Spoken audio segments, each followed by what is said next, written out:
Թագուհի Թովմասյանին է, համեցեք Տիկին Թովմասյան։ Շնորհակալություն։ Տիկին Վարդապետյան, ես այս հարցը 2020 թվականից սկսած տալիս եմ բոլոր գլխավոր դատախազներին, ովքեր տարեկան հաղորդմամբ ներկայանում են, եւ ըստ այդմ ես հետաքրքրվում եմ, ինչ է անում Հայաստանի Հանրապետության գլխավոր դատախազը եւ դատախազությունը, որպեսզի Ադրբեջանի հետ մենք կարողանանք մնալ իրավական բալանսի մեջ։ Հարցը հետևյալի մասին է։ Ադրբեջանը հայերի շուրջ 300 հոգու ըստ իրենց պաշտոնական դատախազության հայտարարության հայտարարել է հետախուզում։ Եվ նաև մենք մի քանի տասնյակ գերիներ ունենք Ադրբեջանում, որոնք այս պահին ապօրինաբար ակնհայտ քաղաքական եւ ակնհայտ կողմնակալ դատավարության շրջանակներում չակերտավոր դատապարտվում են Բաքվի բանտերում։ Ինչ է անում դատախազությունը իրավական բալանսը ապահովելու համար, որովհետև մենք տեղյակ ենք, որ ցանկացած ռազմական ագրեսիայի, փոքրիկ ագրեսիայի, մեծ ագրեսիայի դեպքում լինում են հայկական կողմից պաշտոնական հայտարարություններ, թե հարուցվում է վարույթ կամ արդեն հարուցվել է վարույթ Հայաստանի տարածքային ինքնիշխան տարածքի նկատմամբ ոտնձգությունների համար, ապօրինի ներխուժումների համար եւ այլն։ Այդ գործերը ինչ ավարտ են ունենում։ Եվ որպեսզի համեմատություն անցկացնեմ, ուզում եմ հիշեցնել, որ համենայն դեպս պաշտոնական տեղեկության համաձայն այս ընթացքում Հայաստանի դատախազությունը միայն մեկ հոգու նկատմամբ է Ադրբեջանից հայտարարել հետախուզում, որը ֆուտբոլային մեկնաբան է։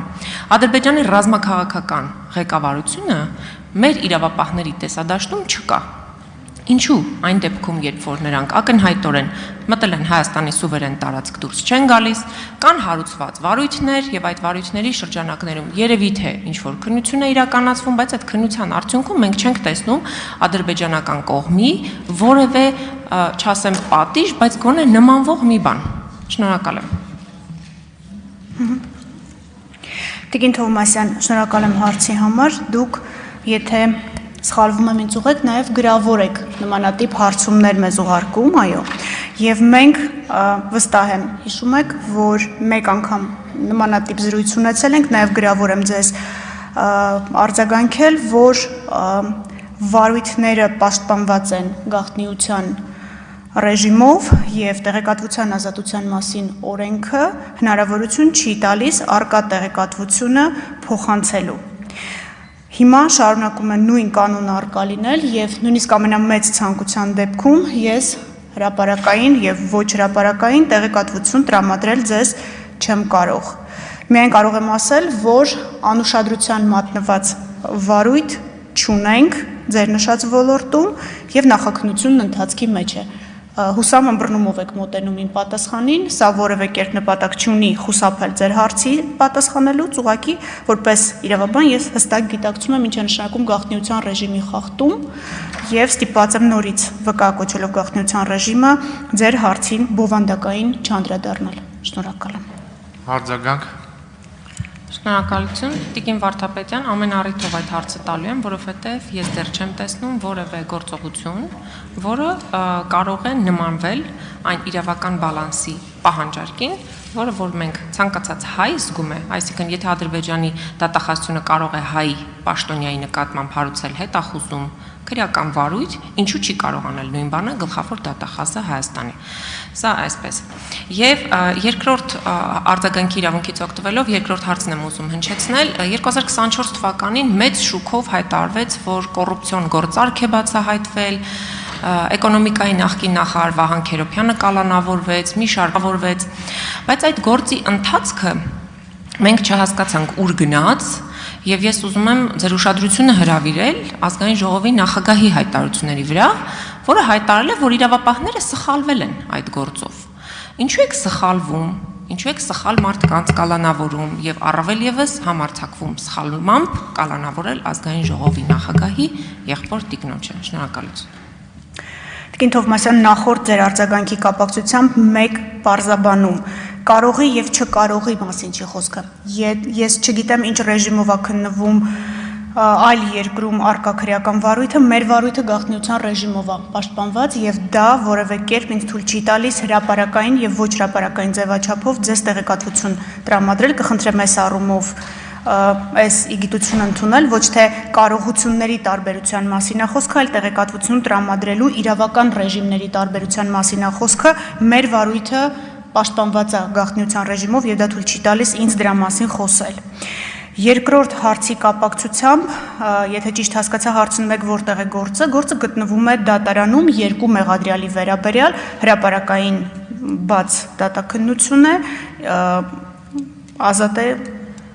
ունկնդրելու, որևէ նախաքննությունում, այս փուլում քննվող վարույթ չունենք։ Այն անձանց վերաբերյալ, ովքեր համագործակցել են վարույթի հետ գործուն զղջալու հիմքով հետապնդումը դադարեցնելու վերաբերյալ որոշումներ են կայացված, դրա մասին մենք հրապարակային ենք նշել եւ գրավոր եւ բանավոր ձեր հարցադրումներին պատասխանելիս, իսկ գործը հիմնական կատարողների վերաբերյալ գտնվում է հրապարակային դատաքննության փուլում, դատարանում։ Արման Ղազարյան։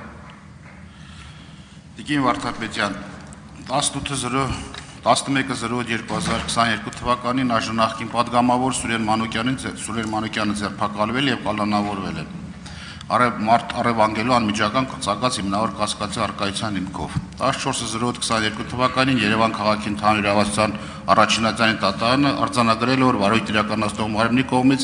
ներկայացված ապացույցներով հիմնավորում է Սուրեն Մանուկյանի ձերբակալման իրավաչափ լինելու հանգամանքը։ Դրանից երկու շաբաթ հետո Սուրեն Մանուկյանին մեկ այլ մեղադրանք է առաջադրում շորտման հատկանիշներով, հիմք ընդունելով անայդ աղբյուրից ստացված ինչ-որ սկրինշոտ կոչված թղթի կտոր, այն դեպքում, երբ քրեադատավարական օրենսգիրքը արգելում է անայդ կամ չբացահայտված աղբյուրից ստացված տեղեկությունների հիման վրա քրեական վարույթ նախաձեռնելը։ Պաշտոնած այս փաստին արդեն 3 տարի է Սուրեն Մանուկյանը գտնվում է կալանքի տակ։ Հիմնական դատալուսումների ընթացքում այդպես էլ չի գտնվել մեկ փաստական տվյալ, որը հիմնավորեր այն հանգամանքը, որ հիմք է հանդիսացել Սուրեն Մանուկյանին ազատությունից զրկելու համար։ Հիմա հնչեցնեմ հարցս. դուք ինչպես եք վերաբերվում կամ ինչ գնահատական կտաք այս ապօրինի գործողությունների վերաբերյալ։ Պարոն Ղազարյան, ձեր հարցը վերաբերում է կոնկրետ վարույթին, որը գտնվում է դատական քննության փուլում, ճիշտ հասկացա, չէ՞, ձեր Դատական քննության փուլում գտնվող վարույթով դատախազությունը իր դիրքորոշումը ներկայացրել է մեղադրական եզրակացությամբ, որևէ այլ գնահատական ակնկալել միասնական կենտրոնացված համակարգից, կարծում եմ,